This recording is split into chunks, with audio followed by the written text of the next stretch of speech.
Hey there. Welcome to First Look. I I'm recording this well ahead of time, so you're probably seeing it, I guess, on like the 23rd of September. That's not when I recorded it. I recorded this before my vacation, and so because I was like, well, I need to make sure that I continue to do the things I normally do, even when I'm away. And I'm going to be preaching on the 29th, and so I wanted to make sure that I had done this. And so, as I alluded to in my last video, I just recorded the last one I did, so I'm still with the same shirt. So, um, anyway, it's good to get to do this again, even though I just did it. And I'm excited to talk about this passage. Now, full disclosure, this is called First Look.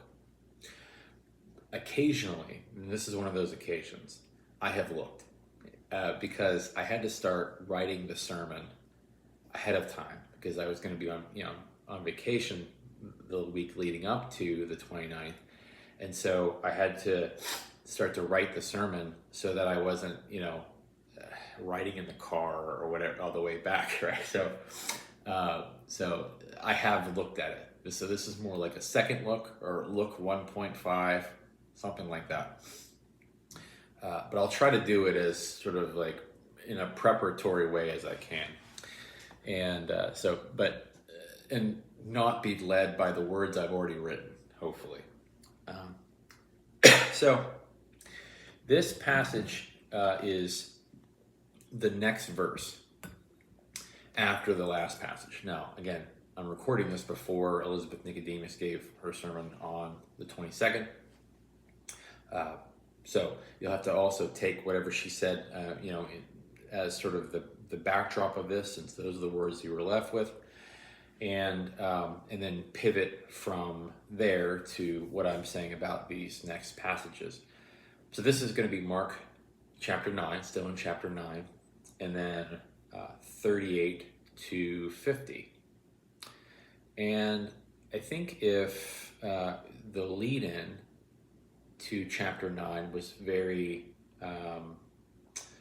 transcendent and mystical, and then that middle part that Elizabeth would have covered was a very practical, down-to-earth, bringing it back down to a more humble kind of place. I think that this kind of continues that same thought, right? So literally bringing people back down to earth and then giving them some practical kind of elements to it. This is a passage that in some ways we know pretty well, or at least segments of it, because they have some memorable verses that we can recall relatively easily. Or when we hear them, we recognize them. Oh yes, I recognize that thought. And I think it's some of the most fascinating analogies that Jesus makes. One, because they're so striking and kind of violent. I don't think they're meant to be violent, but they certainly read that way. But also just because of how direct they are. They mince no words. It's Jesus really, really getting to it. Sometimes he's a little vague. Jesus is a little vague, and sometimes he's really not. And right here, I think he's really not. So let me begin. This kind of becomes in two sections. It starts off by talking about another person. So Jesus being compared to, or another person being compared to Jesus, like someone who's doing work and Jesus has to talk to his disciples about it. And then talking about temptation is where this kind of leads. But, I think that the two have an interesting connection to each other. So you remember that the last section that you would have heard in the sermon was about the disciples discussing who is the greatest among them. And then Jesus saying, whoever welcomes one such child in my name welcomes me, and whoever welcomes me, whoever welcomes me welcomes not me, but the one who sent me. So kind of comparing how we can be like a child in that way. So then it pivots again to this other discussion. So starting in verse 38, John said to him, "Teacher, we saw someone casting out demons in your name, and we tried to stop him because he was not following us." But Jesus said, "Do not stop him, for no one who does a deed of power in my name will be able soon afterwards to speak evil of me." I'm going to say that one more time, just because I think that's the pivotal piece here. Jesus said, "Do not stop him, for no one who does a deed of power in my name will be able to soon afterward to speak evil of me. Whoever is not against us is for us. For truly I tell you, whoever gives you a cup of water to drink because you bear the name of Christ will by no means lose the reward." And then it continues in 42. "If any one of you put a stumbling block before one of these little ones who believe in me, it would be better for you if a great millstone was hung around your neck and you were thrown into the sea. If your hand causes you to stumble, cut it off. It's better for you to enter life maimed than to have two hands and go to hell, to the unquenchable fire. And if your foot causes you to stumble, cut it off. It is better for you to enter life lame than to have 2 feet and to be thrown into hell. And if your eye causes you to stumble, tear it out. It's better for you to enter the kingdom of God with one eye than to have 2 eyes and be thrown into hell, where their worm never dies and the fire is never quenched. For everyone will be salted with fire. Salt is good, but if salt has lost its saltiness, how can you season it? Have salt in yourselves and be at peace with one another." So there's a lot there. So I'm going to try to kind of break down how we could start to think through how all of that connects to each other. Why is that all of that sort of put together in one passage by the lectionary? So let's kind of start off with the first few verses. So John, one of his disciples, is concerned that someone who isn't directly following Jesus around, because of course you got to remember there's the inner circle of the 12 disciples that get all of the press, so to speak. But then we have other disciples, right? Other followers, right? So there's the inner 12 and then the I don't know how many, but other people who are followers. And what he's saying is that this person who's doing something in your name isn't one of those people, that they're using your name to do something for other people. And I think the implication there is that they're doing it, they're kind of taking your brand and using your brand for their own, edification. And Jesus is basically saying, look, don't worry about it. And basically, I think he says, the way I interpret that, it'll all come out in the wash. Meaning, if this person is doing something with genuine intent, then they won't say anything about it. It'll be fine, right?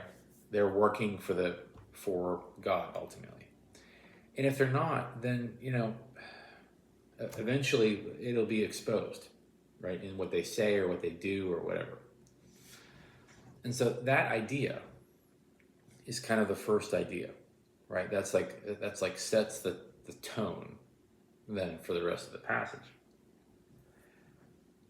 So then it starts to take that tone of if someone's doing it genuinely, then it's not a problem, and if they're not doing it genuinely, then it'll eventually become a problem.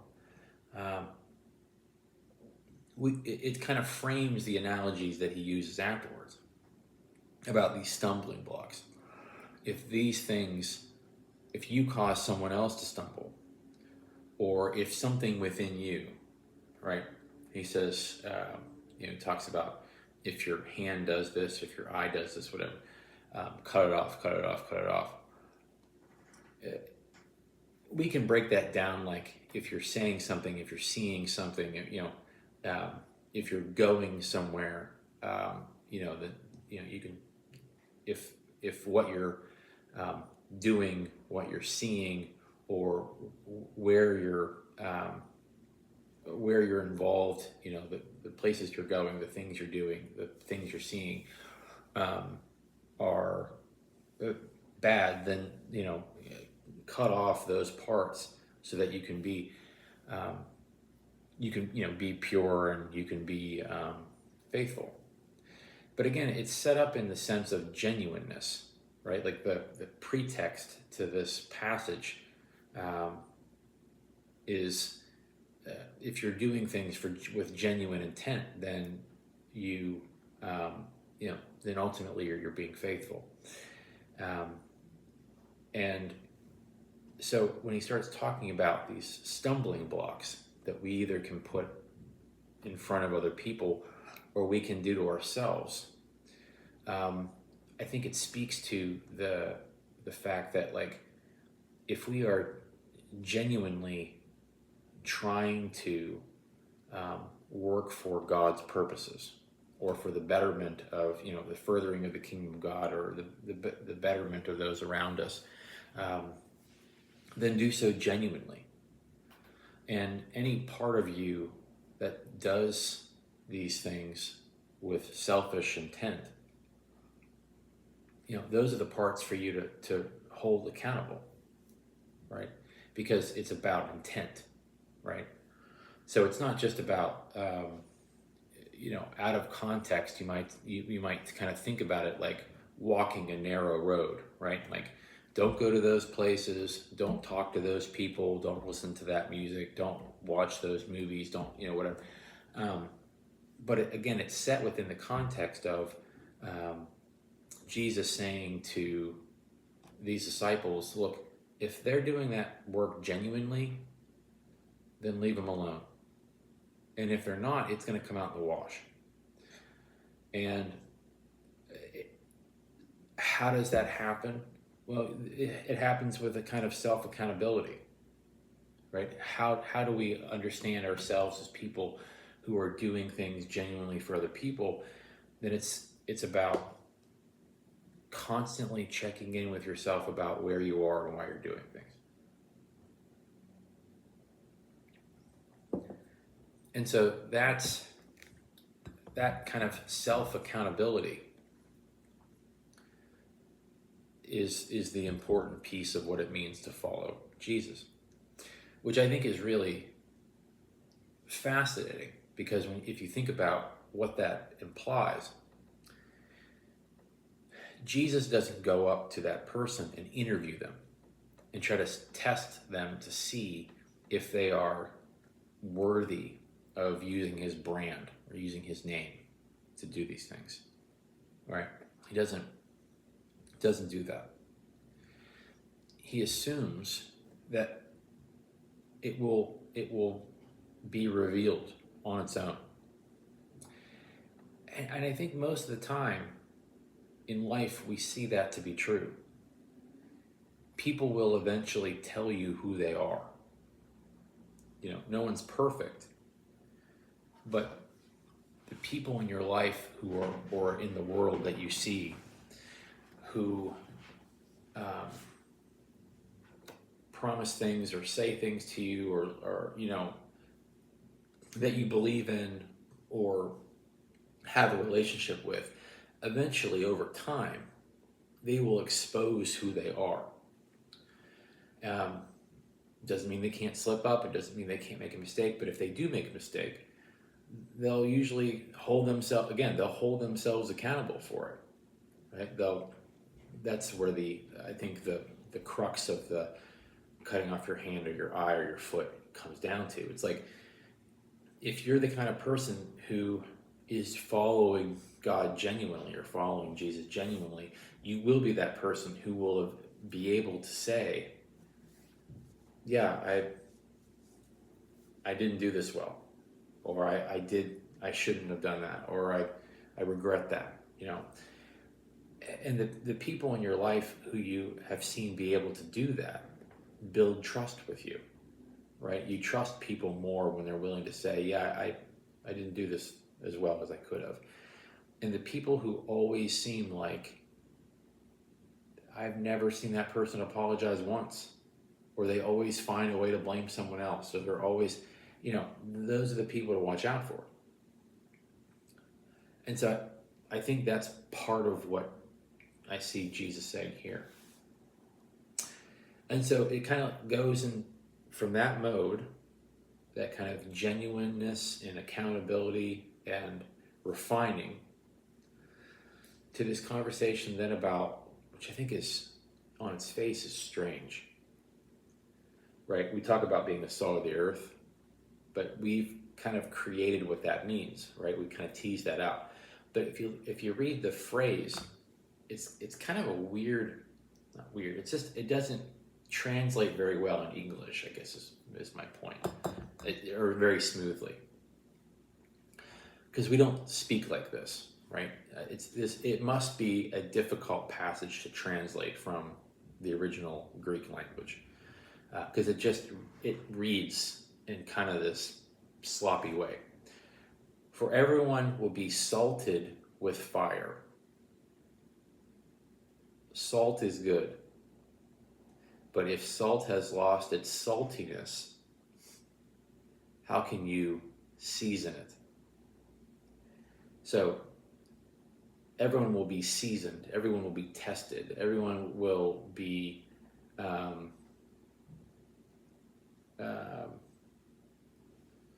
preserved, I guess you could say. You will, the way I've always perceived that passage, which again I think is an odd phrasing in English, is that you're going to, who you really are is going to be tested, right? That's going to, and you're going to have to show who you truly are. Your real, genuine purpose, right? Will come to the top. But if you lose your ability to do that, right? If you lose your sense of purpose, if you lose your sense of a genuine desire to work for good in the world, then what good are you doing? How can you start to reclaim that?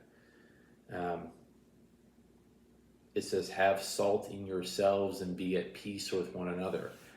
That don't lose sight of who and what you genuinely are. That's the way I read that, because of course, again, you have to read it. I read that within that certain context. So just kind of going through this quickly again. Jesus is asked about this person who's casting out demons in his name, and he says, look, if he's doing this genuinely and with good purpose, he's fine. Don't worry about him. If he's doing it for ill intent, it's going to come out in the wash. We have to be those, and this is the discussion about, stumbling blocks. If we are doing things without good intent, if we are doing things without a moral compass, if we're doing things not to be faithful but with self-interest, then we have to be able to hold ourselves accountable to that. Like, doing things with that kind of genuineness is about accountability and about pursuing that purpose. And if we lose sight of that purpose, then that's when things go awry, right? We are people of purpose. That last section about salt is. So it's good to have that kind of a purpose and testing and way of moving in the world and trying to make it, you know, thoughtfully better. But if we lose sight of that, then who are we? Like, how do we regain it? You know, how do we? So keep that so that you can be in right relationship with people. That's kind of my summation of the story. That's, you know, of what he's trying to tease out with those phrases. And I think to kind of, since that kind of rounds out the chapter, what I like about the flow of this chapter is that you start with, again, you start with the transfiguration, right? Where Jesus is being shown for who he literally is, right? He's being kind of exposed as the Messiah, right? The true nature of Jesus is being brought out, right? With light and sound and on a mountain and everything, and this is what happens. And the true essence of Jesus is coming to the forefront. And, you know, he descends down the mountain and, you know, he heals someone, and he has this conversation about his messiahship and, you know, thinking about the bigger, and that is genuinely who he is. You know, that he is, he's the transfigured one, he's the Messiah, he's, you know, the one who, you know, heals, and, you know, he's that character. And then taking that and then making sure that it's moving from that essence of who he is into something that talks about, but I'm also this, you know, I'm also that on the ground, person to person Jesus, and so are you. That is what we need to remember. And then it ends with this talk about, you know, purpose and genuine work and genuine mission and accountability, you know, so as a way of kind of rounding that out, at least in my head, that, you know, all of that will kind of show people who you really are, right? So it kind of goes from who Jesus really is to who we really are, right? And how we get there, like how that bridge happens between who Jesus really is and who we really are. That the genuine self of Jesus is exposed, and that eventually the genuine self of us will be exposed, that we live into. How do we get there? We get there through humility, we get there through accountability, we get there through genuineness, we get there through self-reflection, we get there through putting in the work, and not about these kind of like, well, who's going to be the highest and who's going to, not worried about like self-interest, right? Like the disciples were doing this thing in the middle of that passage where there's like, well, who's the greatest among us, right?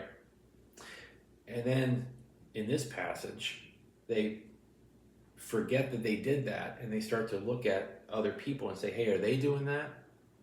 Are they that person over there who's casting out demons in your name? Are they putting themselves before you? And Jesus says, look, you have seen who I really am, right? You know who I really am. We've talked about who I really am, who I am and what will happen to me. And you have struggled with who you are because you had this whole discussion about like, who's the greatest among us? And then you started to kind of point fingers like, well, are they doing that? And I had to kind of remind you near the end of the chapter, this is how you discover that. It's not through trying to draw straws and trying to, or rank each other back and forth, right? It's not through those sort of means of standing and power and that kind of like competitiveness, right? It's through a genuine engagement with who I am and a genuine humility about who you are and a time to reflect and self-discovery. Those are the ways that you'll know who you have truly been made to be, and you'll be at peace with each other when you do that. You won't point fingers, you won't try to put yourself higher than other people. You'll be satisfied with where you are. And that's a big, long journey to take someone on, I think, in one chapter. But that's kind of the way I perceive it.